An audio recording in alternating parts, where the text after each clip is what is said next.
So the average day at the Copenhaver Sheep Center starts at 7 a.m. every day. So we feed 365 days a year. We're always making sure that sheep are okay. That's in 1-degree weather and 101-degree weather.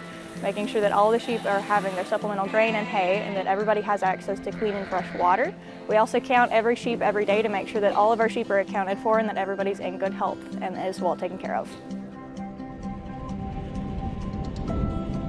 The main purpose of the Copenhaver Sheep Center is to carry out Virginia Tech's land grant mission. So that is having research animals so that way we can collect data on improving livestock production, help current producers learn how to work with sheep, but our main purpose that we carry out is through teaching classes to undergrads and vet students, that way they get to learn about sheep production and livestock handling.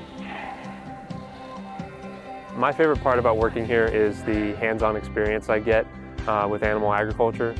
There's not a whole lot of classes we have that are directly involved and hands-on, so this is a great opportunity to get out there and learn some things and apply what you learn in class.